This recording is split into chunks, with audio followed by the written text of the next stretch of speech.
Oh, joining us now, Congresswoman. New York 10. New York 21. 21. New York 21. That's your, okay, Congresswoman Elise Stefanik. It all comes together of New York, who at 30 years old became the youngest woman ever elected to Congress.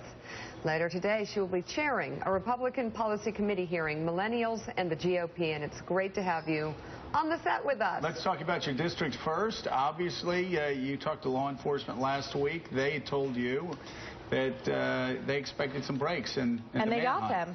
On Friday, I visited Dannemora to thank law enforcement and corrections officers for the 2 weeks of hard work, and I saw sort of the headquarters where they get all of the leads, and they anticipated this weekend that they were likely to have a significant break in the case because people and seasonal folks who own camps or hunting lodges oftentimes open up their homes, and that's indeed what happened. So the search is focused on Owl's Head, New York, which is another very small rural part of the district, but it seems like they're really centering in on finding the escapees.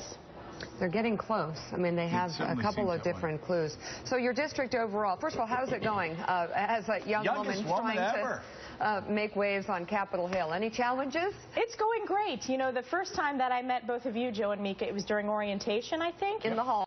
They said no cameras, but we took a picture anyway. We did. Go on. And they also, that was the day they escorted me down the Capitol steps because they didn't realize I was a member of Congress. I was going to ask, I love it. Are there any of these stories that... There are fewer and fewer, but the first month it was a fight to get on the floor when I would have to vote. They just didn't, the Capitol Police didn't recognize me as a member, but I have this trusty pin. The pin works. That's like my form of ID. Yeah, exactly. That's really funny. So just too young and... Too young. You know, a lot of people thought I was a staffer or an intern, but this has happened to a lot of young members. It happened to Paul Ryan. He used to tell me, I'm sure it happened when you were young. Oh, it still happens to Paul Ryan. He looks so young. No, it happened to me, only for the first 20 years. Right, exactly. They still don't let you in for other reasons, but that's okay. It's a struggle. And do you feel that you're getting a lot of unwanted avuncular advice, or are you treated as, you know, as a congresswoman as opposed to that girl who...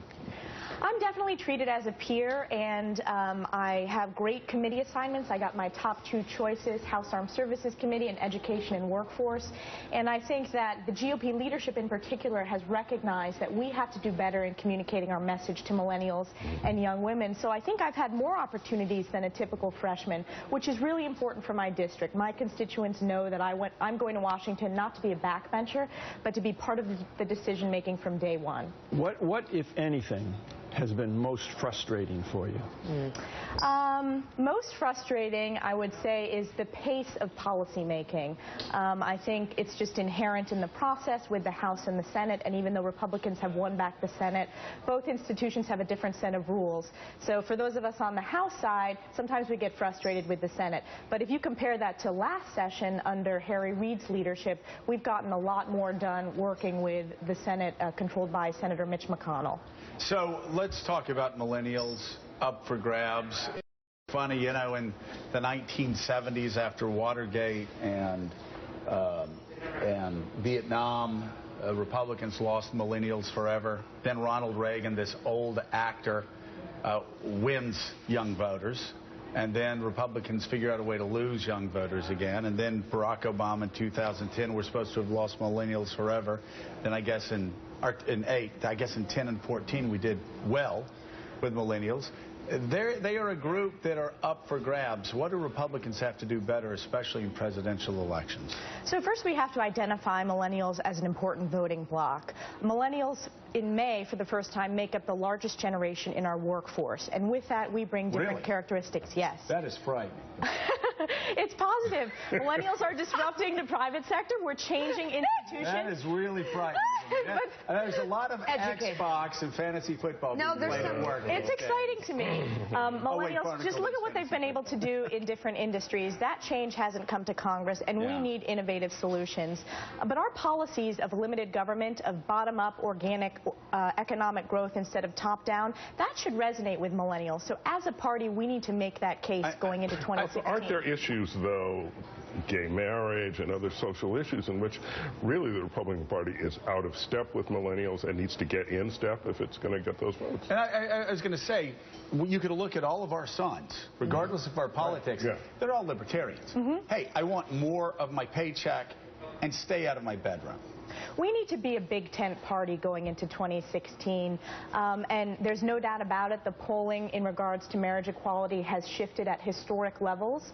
On other social issues, millennials are actually slightly more pro-life than the previous generation, and I think that has a lot to do with the advancements in science and medicine. But no doubt about it that we need to make case as a big tent party and really focus on economic empowerment, on individual liberties, on constitutional liberties, because that's what's those are the issues that resonate with millennials. Well, Congresswoman Elise Stefanik, it's great to have you on. You frightened Joe, but that's okay. Up next, thank you so much. Well, with all the millennials coming in and taking over. Oh, no, it's... You should be excited, Joe. It's just mainly my son and his friends. He has too much. That's your son and your friends. That's what scares us. You know, you just kind of wonder how they're going to get anything done, but between, playing Xbox all the iPhone all day texting and the texting, and then they go to 12 fantasy baseball teams and 12... If you want to follow today's hearing, follow #GOPFuture. I made sure there was a hashtag in true millennial fashion. Very good. I love it. Up next, great job. You're For great. 26 years, Pete